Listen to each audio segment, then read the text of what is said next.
Hello, this video is going to show the basics of Outerra Importer and Scripting. The importer is integrated directly into the program. Here I'm going to launch it from the Objects tool, temporary location for it. The import is a three-step process. First I select the color.dae file here, it gets loaded successfully. I can change the package name and proceed to configure the import. Configuration tab lists the object that can be found in the model package. There may be a couple of dummy objects that could be set to ignore here. The objects that we want to import can be renamed and set to an appropriate type, in this case the vehicle. Once we select an aircraft or a vehicle, a hierarchy of nodes shows up. Here we need to select those nodes that we want to access from the script later, making them into bones that can be animated. We can also rename them here in the third column. Here I'm selecting the axle attachment points and wheels, as we are going to need them when animating the vehicle. Here's also the steering wheel node somewhere here. Now we can proceed to the final phase with the actual import taking place. On success, the imported object will be temporarily shown right in front of the camera here. So here's what we have imported: a truck based on the design of Checkmate Tatra trucks. We can now close the importer and go to place the vehicle into the world. It will be listed in the object list under your Outerra nickname and its package and object name. When you place the vehicle, it will hang up in the air because the simulation automatically stops when there are no wheels defined in the vehicle script, and you need to have at least 2 wheels defined for it to work. I can edit the vehicle script right here, but I need to enter the vehicle. I'm going closer to it and press enter. Now I'm inside.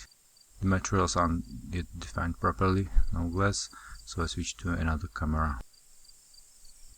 We can open the editor with the script for the vehicle by pressing Alt-E. Initially there's just some pre-generated template code that does nothing.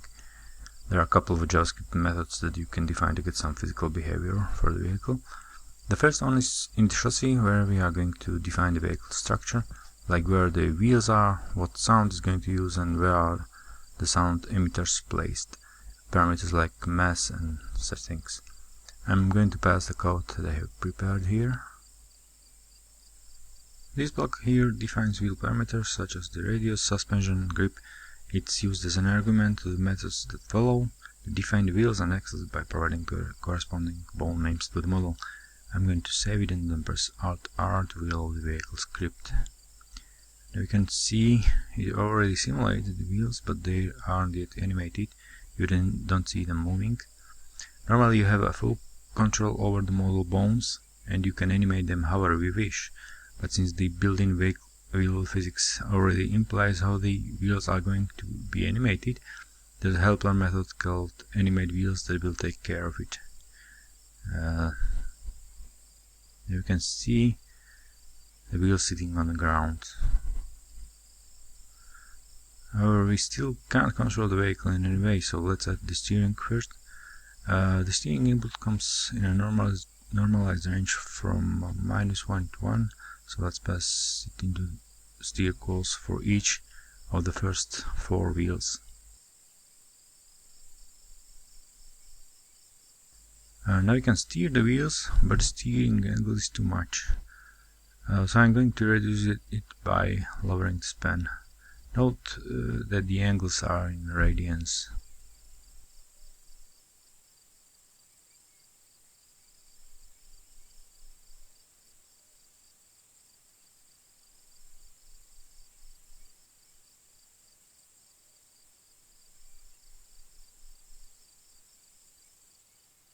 This is better, maybe too much, but there's another problem. The second axle is closer to the rear axles and therefore it should steer less to stay on a circle. I'm going to add code that computes the factor in the chassis initialization.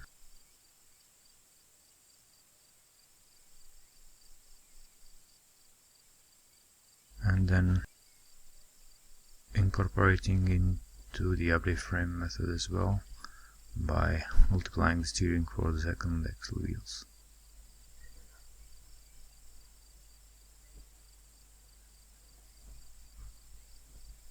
Okay, this is how it should be. The last thing is to provide an engine force and the braking force to the wheels. The engine force input comes normalized in -1 to 1 range, and the braking force in 0 to 1. We need to produce the forces as newtons. Here I have a chunk of code that simulates some crude engine. You can set a few parameters like the engine force and maximum speed to it.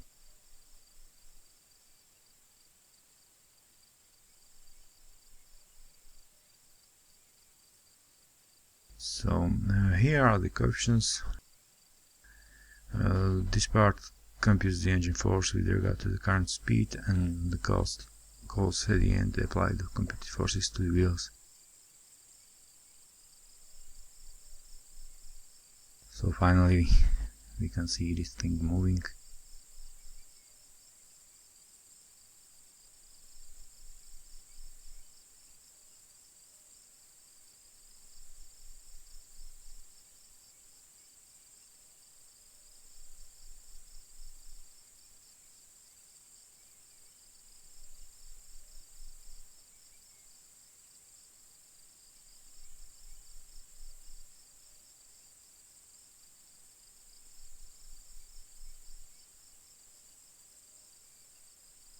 You can make a couple of modifications here.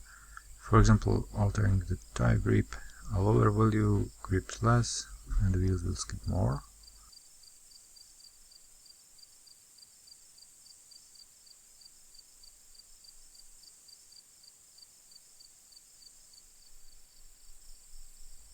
Also, the braking force is too high.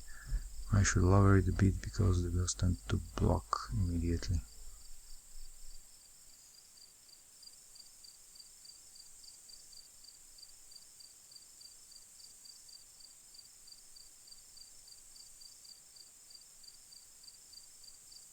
Of course, you can do many other things with the script. For example, I can do with the steering here for the rear axles. The wheel IDs are ordered as they were inserted, so the wheels from 4 to 7 here are for the rear wheels. I can do them steer in the opposite direction.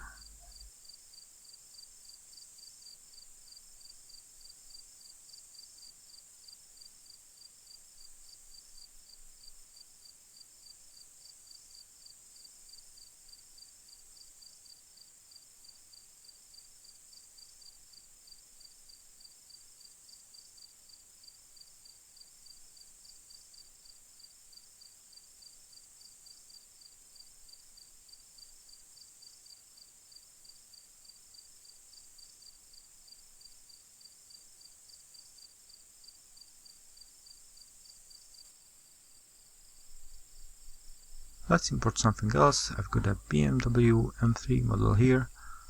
Selecting the Collada file.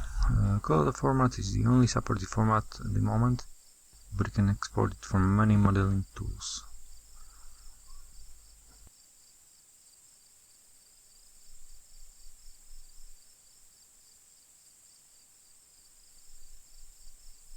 The steps are similar. Turning off the environment ambient light object, as Outerra has its own lighting. I'm now looking for the wheel nodes.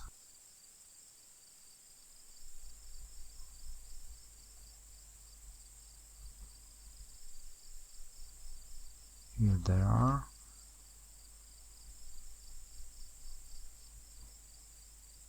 The last one.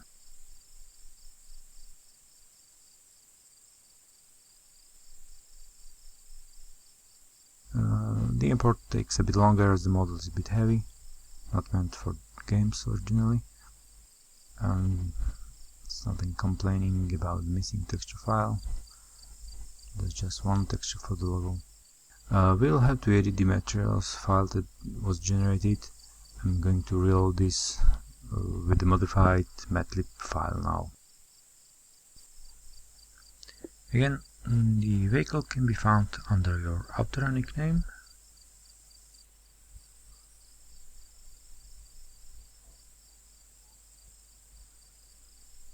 Simulations is stopped until we define the wheels. I need to enter the vehicle again, switch the camera, and from this side. Okay, pressing Alt-E. The script will be similar, except that the suspension is different, and we are going to use a different method for adding the wheels. I'm also going to put the wheel animation code and steering in here in this step.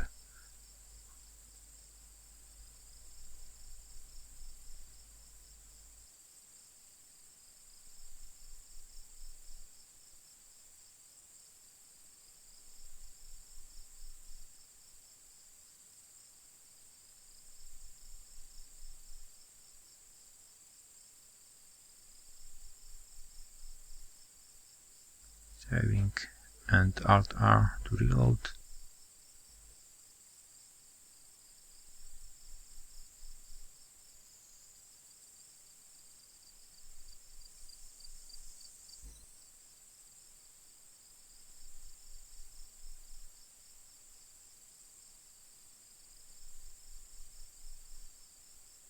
Now the engine and braking forces, the coefficients will be a bit different. The engine only applies to the rear wheels.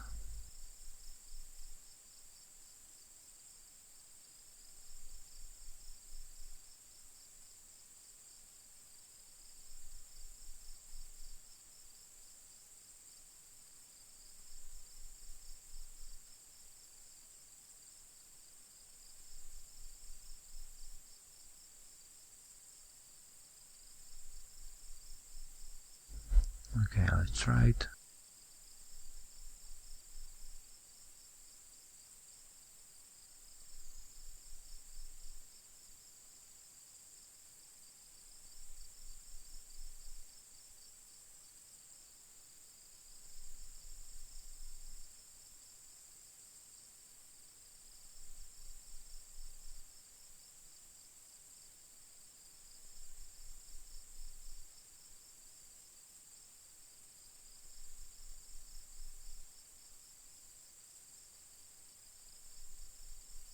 Only thing that remains is to set the first person camera position.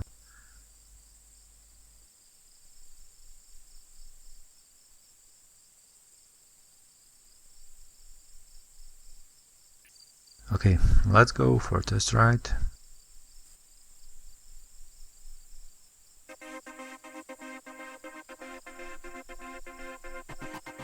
You will notice that with suspension like this, the roads in Outerra are pretty bumpy. Okay, that's all folks, thanks for watching.